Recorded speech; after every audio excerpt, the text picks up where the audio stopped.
You're tuned in to The Andrew Lawton Show.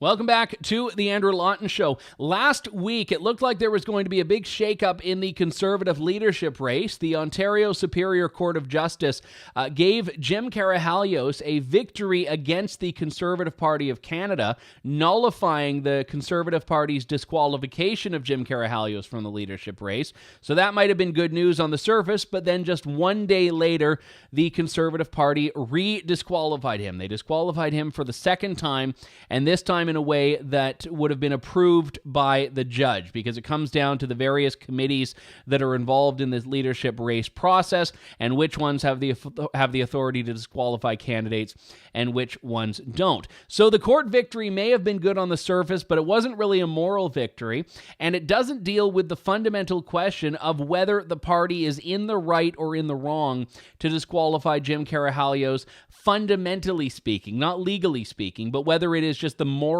right thing to do. And joining me on the line now are Jim Karahalios and his wife, Ontario MPP Belinda Karahalios. Jim, Belinda, thanks very much for coming on today. It's great to talk to you both. Thanks for having us. Thanks, Andrew. I'll start with you, Jim. Last week, the judge's decision came down nullifying your disqualification. I had been trying to cover the hearing itself as best as I could remotely. And when I read the decision, I mean, obviously the very bottom line of it was positive. But as I read it, I was not convinced it would be all that much of a victory in the long run. It seems like the judge was fairly committed to this idea that, yes, you could have been disqualified, but only through different means. So were you expecting that the party would do exactly what it did, which is a day after the decision disqualifying you in the quote-unquote proper way? I had mixed emotions when I got it, because on the one hand, it was an unprecedented decision. It's the first time that someone has been successful in court getting a political party to follow its own rules in any election, let alone a leadership. And we proved that they couldn't follow their own rules. They had a small committee of 4 people, an appeals committee, decide they disqualified me after the leadership organizing committee had a vote and they decided not to disqualify me. But you're right, the judge didn't want to peel the onion all the way back. There wasn't enough evidence on the record because the party withheld information. And so it's very clear in these rules that the leadership committee drafted for themselves. They can change the rules whenever they want. They can relook at things. And the judge said, you know, under these rules, they've got broad power, this leadership committee. And I think he suggested something, you know, they could take a fresh set of eyes to something. Well, the fresh set of eyes was the next day. They did double jeopardy on me, which, if you're not familiar with the legal system, double jeopardy is when you're tried twice for the same quote unquote crime, which I don't think I committed a crime. And they hurried up the next day, less than 24 hours later, to disqualify me. And it makes the whole thing look like a farce, because on the one hand, you've got a judge saying, give Jim 14 days to get back in the race. And they didn't even wait 24 hours. They didn't consider an alternative remedy. They didn't call me for a discussion. They just went and did the disqualification. So I wasn't surprised. That's why my initial communication after we got the court ruling said, we're going to look into if it's possible for us to get back in the race. And there's a couple of keys there, Andrew. You know, the CRO, Derek Vanstone, had this $100,000 penalty on me. We were really close to getting that money. I think we're at $380,000 in total donations, somewhere in there. And there's about 20,000 of that sitting at a post office the party hasn't picked up in 2 months. And the difference this time than the last time, when Derek Vanstone issued the $100,000 penalty last time, I only had 8 days before the March 25th cutoff.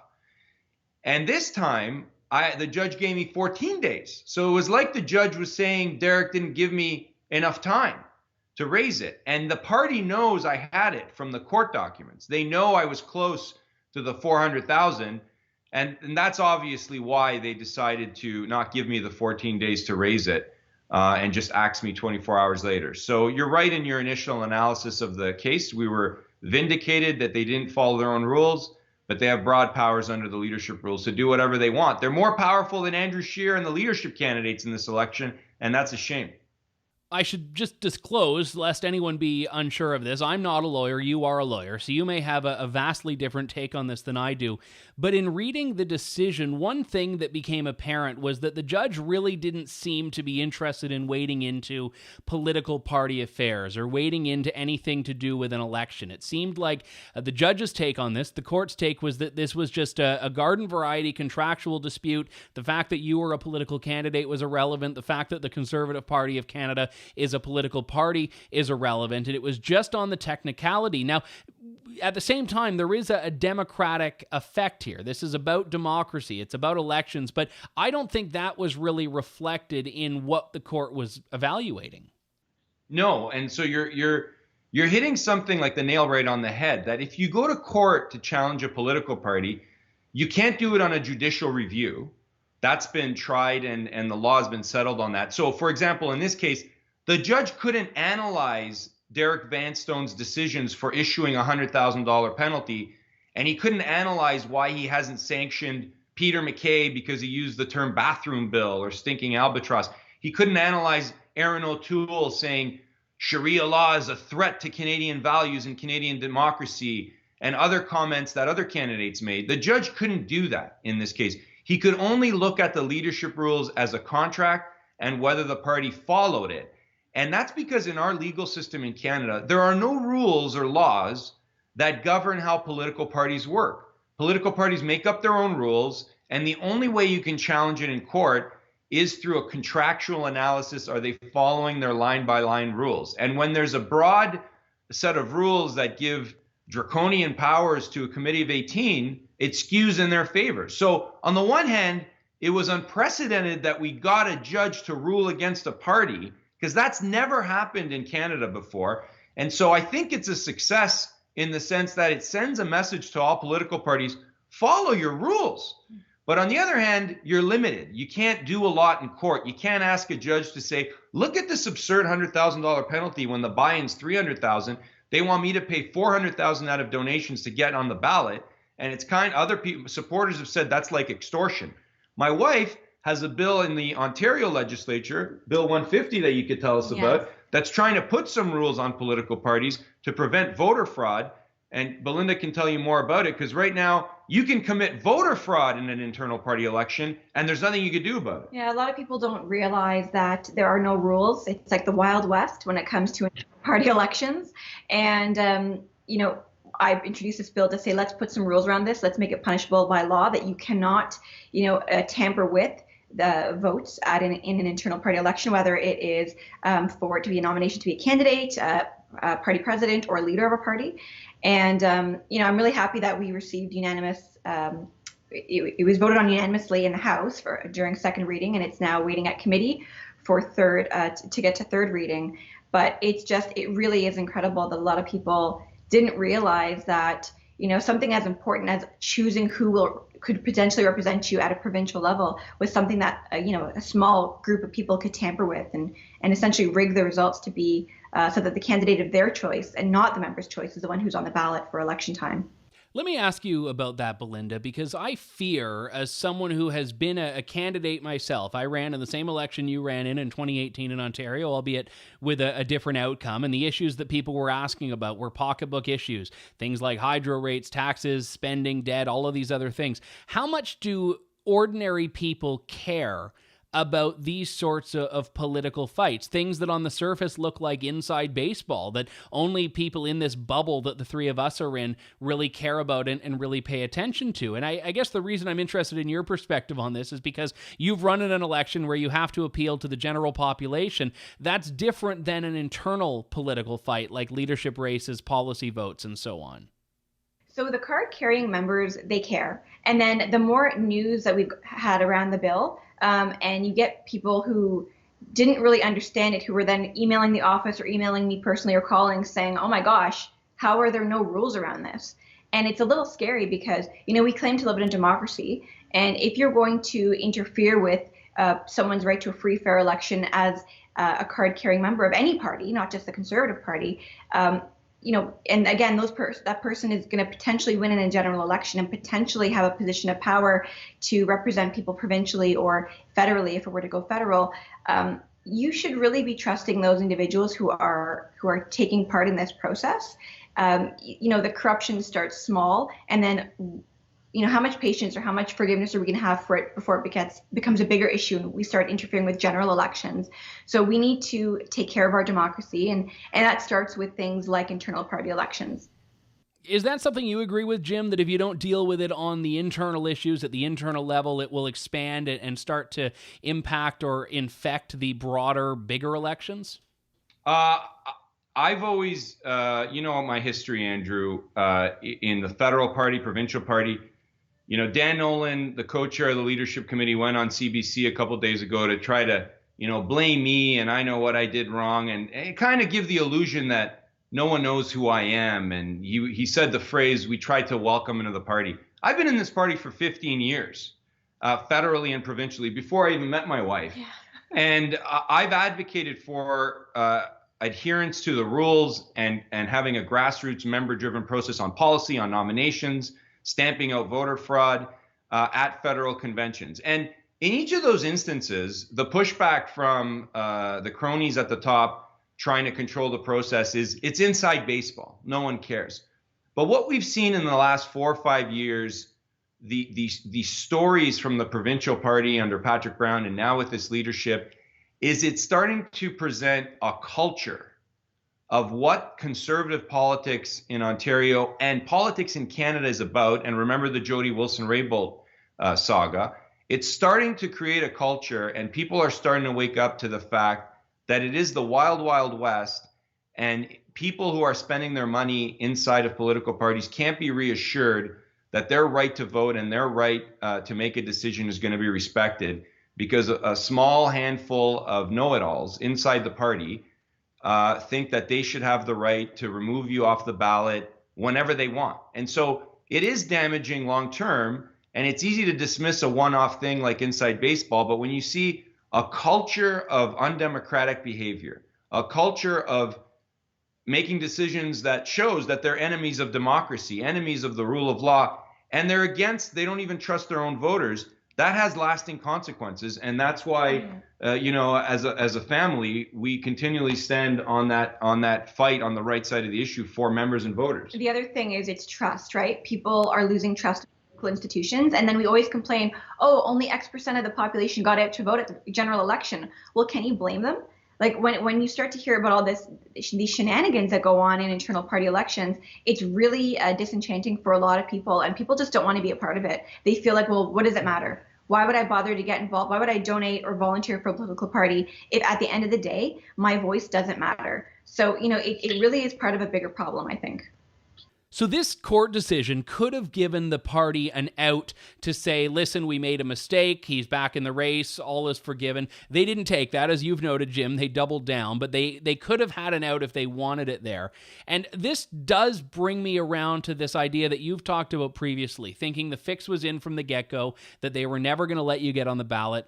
But my issue with my sticking point is, why would they approve you as an applicant in the first place? The fact that they disqualified Richard Descaries suggests that, yes, they were open to disqualifying. Is it just that they didn't think you were going to get the $300,000 and 3,000 signatures, and they figured your campaign would just naturally dissipate? Or is it that they thought that you might do something that would give them an out to disqualify you? In this case, they latched onto that email you sent that Aaron O'Toole complained about. But if the fix was in, why not just disqualify you before you even got to the point where you were on that approved list? Yeah, and everyone knows my campaign style, Andrew. Everyone knows I'm an aggressive campaigner and I try to win. So it's not like they approved me to run not knowing what they were going to get. And it's very clear if you look at the timeline of how this all unfolded, that they were never going to let me on the ballot, Andrew. They let me run initially, maybe because they didn't want to create this issue at the outset, and because I've got a good solid following in Ontario and across the country. They didn't want to stop the Axe the Carbon Tax guy from being in a conservative leadership race, because when I started Axe the Carbon Tax, the guys at the top of the Conservative Party, including Andrew Scheer, thanked me. Jason Kenney thanked me. They were all thankful. So maybe they didn't want to exclude me at the outset. But if you look at the timing of the steps on how this all unfolded, that communication I had mailed out to supporters. 2 weeks passed. I've sent an email. I hit the $150,000 threshold, which would have entitled me to the party list. And all of a sudden, Aaron O'Toole came out with this complaint, and they used that complaint as a means of not providing me with a party list, which was instrumental to get to the $300,000 threshold. So obviously they thought I wasn't going to reach $300,000 without the party list. I still reached the $300,000. And, you know, a couple of days ago, Dan Nolan was on the CBC in this disgraceful show to continue to malign me, suggesting that if I just paid the fine, I'd be a candidate. But they only gave me 8 days to pay the $100,000 fine, which is egregious. And when the judge said I had 14 days to pay it, and they knew I could reach it, they decided, well, now we're not going to give him the 14 days. We're going to disqualify him. So it's clear, if you follow the steps, that they were never going to let me on the ballot. They were not interested in looking at a reasonable solution here. They just didn't want me there. And I was a threat, Andrew. I was in third place when I was removed from the ballot, third fastest to 300,000 to get on the ballot without the party lists. My polling numbers were climbing, and I was becoming a threat to Aaron O'Toole and Peter MacKay. Yeah, I agree with that. I think there's a lot of fear because, you know, without the list, you managed to hit those numbers. And I think that speaks volumes for the type of following that you have. And, you know, you just get Jim into a debate, right? You're going to really see how milquetoast these contenders are. Thanks.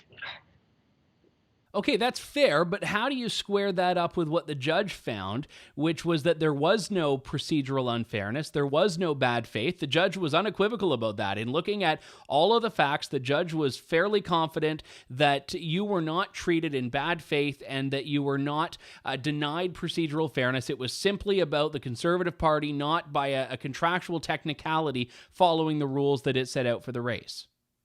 So you have to look at what the judge was provided with. He was provided with a broad set of rules, and the only evidence that we could provide was what I just told you. The party didn't put forward their evidence in terms of what was discussed at the leadership committee meeting, what the conversations were, what the notes were, what the emails were. They didn't even provide if there was any communication outside of the leadership committee with others. They refused to provide that evidence to the court. And why would they refuse to provide it? Obviously, they're hiding something. So when the judge makes a statement, there was no bad faith, there was no procedural unfairness, he's doing that on analysis of the steps that were taken in terms of issuing the penalty against me, the steps that were taken originally when they decided not to disqualify me. And he's doing that in the context of what's on record in court and how broad the rules are and the power they have to basically do whatever they want. He's not making that statement comparing it externally. For example, why was Jim fined $100,000 of the penalty and no one else has been penalized or sanctioned? That's outside of the judge's scope. Another example is he's not looking at the CRO Derek Vanstone said I violated. Derek Vanstone made an issue, a violation allegation, an error, but that's outside the judge's scope. He can't look at that. All he can look at is there's a leadership committee, they have broad powers, the CRO can issue a penalty, and that's what he was looking at. And without the party being honest with what they discussed in the back, it's an evidentiary record. So the judge is not just going to guess. After the disqualification, you said on Twitter, "I am yet to be defeated in a free, fair, and democratic vote among members, how real party elections should be decided." You also note that Maxime Bernier in 2017 had made allegations of irregularities in the voting process here. But when you say this, "I'm yet to be defeated in a free, fair, and democratic vote among members," are you just saying whenever you've lost, it's been because it's rigged? Is that not how that comes across? Well, I don't know when I've lost. If I were to be in this race, Andrew, and members decided I wasn't the leader, then you can say I lost. But obviously, when they're not letting members have a say, they find me to be a threat. I've been in conservative and provincial politics, federally and provincially, conservative politics for 15 years.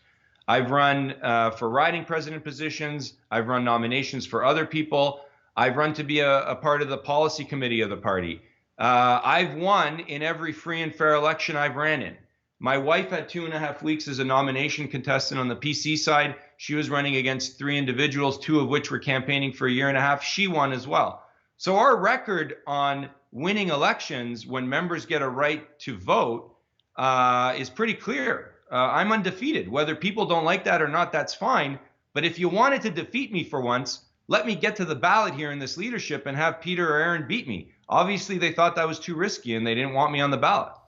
One of the more insidious aspects of party politics, I find, is trying to shrink the parameters of debate, shrink the parameters of what can even be discussed or voted on. And I mean, in the particularly brazen cases, this is taking people like you and Richard Descaries off the ballot. And it seemed like the party was trying to have it both ways. On one hand, they were trying to say, oh, these people don't represent the party and no one's going to vote for them and all of that.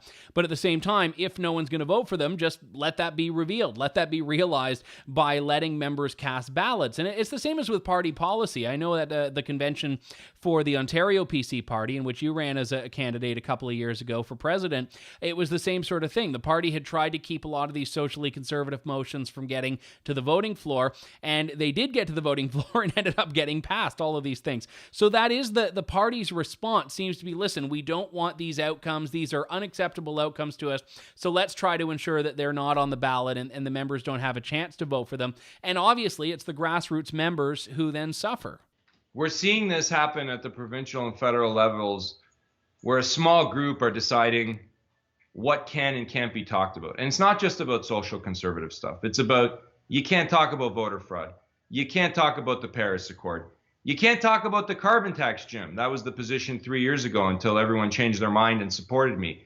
And I don't know how we can have a united conservative movement with a small cabal of Lisa Raitt, Dan Nolan, and Derek Vanstone at the top, telling everyone what they can and cannot talk about, and creating a chill for the rest of the leadership that says to the candidates, we can kick you out of a race if you say the wrong thing.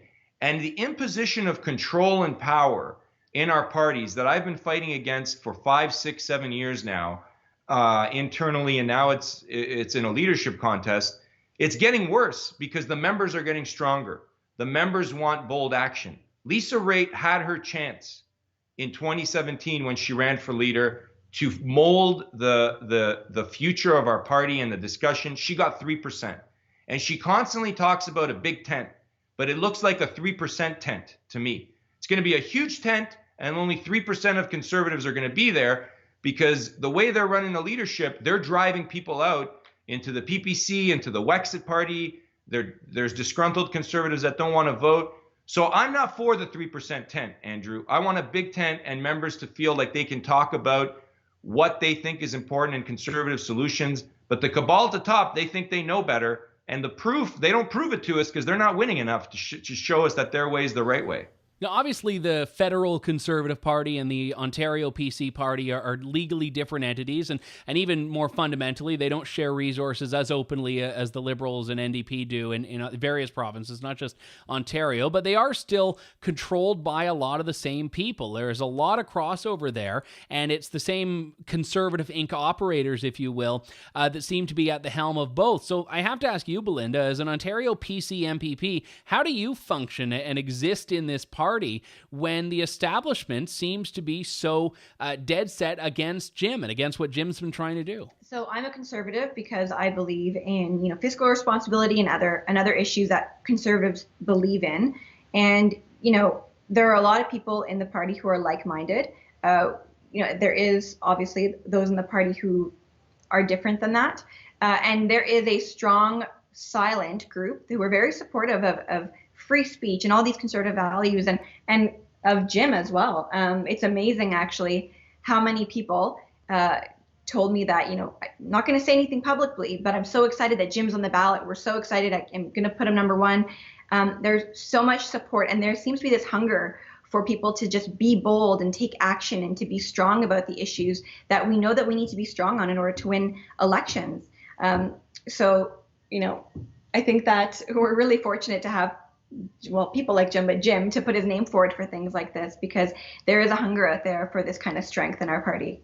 And it's really hard to be hard on Belinda, Andrew, don't you say? Like, it's one thing to say Jim's a little too abrasive for us, but when you meet my wife, I think it's really hard to be tough on a lovely and supportive wife as mine. Look, we're in it together, Andrew, and we have a lot of support, and because of retribution, a lot of people stay quiet.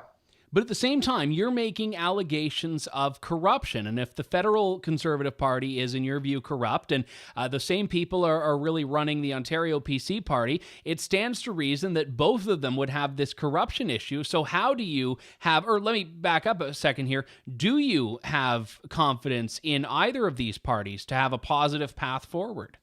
So yeah. Okay, I'll be really brief. So I have faith. I don't know if confidence is the right word. For me, it's faith. I have faith that if we continue to fight from within, that we can make positive changes. And that's kind of the lens that I've always looked at things. It's better to be within something and try to steer the ship. And now the Conservative parties are very large ships, all political parties, and by their nature hard to steer. But I mean, if you're quiet, then you're part of the problem. And look, Andrew, I don't think I'm saying that the entire party, federally or provincially, are corrupt, because what's a party? If you ask the establishment, they think the party is defined as their friends from Bloor Street South off of Yonge Street. That's what they think the party is. I think the party are the members. And so, no, do I think that members across the country in the federal Conservative Party are corrupt? Members in the provincial Conservative Party across Ontario are corrupt? No, absolutely not. That's why we continue to fight. What I think is that the rules are so vague and there's no laws to prevent broad rules being applied by a handful of people to get the predetermined desired result, like this is WrestleMania, to get what they want out of the process. That's what we're challenging. We're not saying the Conservative Party is corrupt, because the Conservative Party is its membership and its voters. It's the small handful of people that continually like to predetermine the outcome and fly in the face of the will of the grassroots members. That's the problem here, Andrew. That's what's going on. Someone else who initially tried to affect change from within the system and then ended up hitting a wall was Maxime Bernier, now the leader of the People's Party. You had said in an interview a couple of months back with Ezra Levant that you would make Maxime your Quebec lieutenant if you were successful at winning the Conservative leadership. And in response, Maxime had said, "Thanks for the offer to become your Quebec lieutenant, but I already have a party. When you found out about the depth of corruption in the CPC establishment, the People's Party will be happy to welcome you with open arms." Here you are a couple of months later and 2 disqualifications later. Are you going to take him up on that offer? Well, look, at this time, we're just going to, we have to get the campaign donations from party headquarters that they refused and forced me to go to court to access to pay off our campaign expenses. We got to wind down the campaign. And what's next for me, I don't know, Andrew. Maybe political retirement. I was in this leadership race because I wanted to quell this fragmentation of the Conservative movement. I had supporters saying it's Jim or Wexit for me. I had supporters saying I voted PPC, but I'll come back to the Conservative Party if Jim's leader and he can unite the fragmented aspects of the movement. That's why I was in this leadership race. And that's why Belinda's an Ontario PC MPP, because when people were saying under Patrick Brown's leadership, we need a new party, we stuck it out. Waleed Solomon, who's Aaron O'Toole's chair, was running the PC party with Patrick Brown. They sued me on December of 2017, right before Christmas, and it took a toll on us, and we stuck it out because we want to see a united Conservative Party. But I don't know what's left to do, because if these guys can meddle with the process in a leadership, how do we have faith? How do I tell people to pay money to go to a convention to vote an executive if we don't have guarantees that the vote is going to be fair and it's not going to be rigged? If we don't have guarantees that people can run in a leadership, let alone how are they going to run in a nomination, Andrew, and not get kicked out? So I have a lot of concerns, and it's been a long, hard 5 years for our family trying to push the movement and uniting it. And the people at the top, like Lisa Raitt, Dan Nolan, Derek Van Stone, they don't care if the Conservative movement is fragmented. They don't care if there's Wexit. They don't care if Max is picking up support. I want to see all those disgruntled voices united under the Conservative Party banner, not fragmented. Yeah, I don't think they realize how damaging this is to the Conservative movement overall, because people are paying attention and people are getting frustrated. And if they can't if these guys at the top can't trust their members to use their vote wisely, then people are just going to leave. They're going to leave the party. They're going to stay home. Conservatives have very long memories. Belinda Karahalios, PC MPP for Cambridge in Ontario, and Jim Karahalios, former Conservative leadership candidate. Jim, Belinda, thank you both so much for your time today. Really appreciate it. Thanks, Andrew. Thanks for listening to The Andrew Lawton Show. Support the program by donating to True North at www.tnc.news.